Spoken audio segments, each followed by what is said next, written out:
వినాల్సిన పిల్లలు కూడా మీరు చాలాసార్లు విన్నారు. ఏంటి ఏనండి సరిపోతుంది. ప్రాజెక్టు పనులు మొదలైపోయాయి. ప్రాజెక్టు 2021 జూన్ నాటికి కంప్లీట్ చేస్తాము, నీళ్ళు ఇస్తామని కూడా ఖచ్చితంగా చెప్తాము.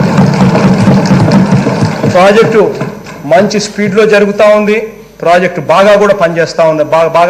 బాగా కూడా వర్కులు కూడా జరుగుతూ ఉన్నాయి. అధ్యక్ష, ఈ ప్రాజెక్టును 1 మినిట్ మీరు అక్కడ మాట్లాడినప్పుడు చూశారు. 2021లో మాట్లాడుతున్నాడు.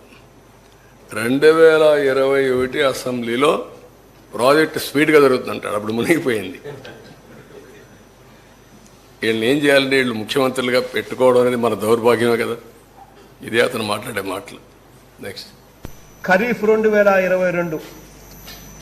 2022 నాటికి నీళ్ళు ఇచ్చే పరిస్థితి తీసుకొని వస్తానని కూడా ఖచ్చితంగా కూడా చెప్తా ఉన్నాను అధ్యక్ష. ఆ అవరోధాలన్నీ కూడా అధిగమించి ఈ ప్రాజెక్టును 2023 ఖరీఫ్కు కల్లా ఈ ప్రాజెక్టు పూర్తి చేస్తామని చెప్పి చెప్తా ఉన్నాం. సో ఇవన్నీ కూడా అధిగమించి ఇప్పుడు దేవుని దయవల్ల కొంచెం గాడిలో పడింది. 2025 ఖరీఫ్ కల్లా ఖచ్చితంగా గోదావరి పోలవరం ప్రాజెక్టు పూర్తి చేసి నీళ్లు కూడా పెట్టే పరిస్థితి వస్తుంది.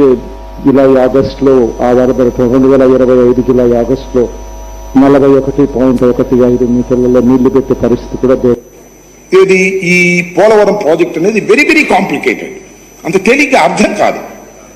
ఏంటి అంత అర్థం కాదని గట్టిగా చెబుతున్నారంటే నాకు అర్థం కాలేదు. కాబట్టి నేను అనేక సార్లు విజిట్ చేసి స్టడీ చేసి అనేక మంది అడ్వైజర్తో మాట్లాడిన తర్వాత నేను నిర్ణయం తీసుకున్నా, ఇది ఇప్పుడు పూర్తయ్యేది కాదు అని చెప్పిన మొదటి వ్యక్తిని నేను. విన్నారు కదా ఎంత ఆలస్యం అయిపోయిందో. ఓకే,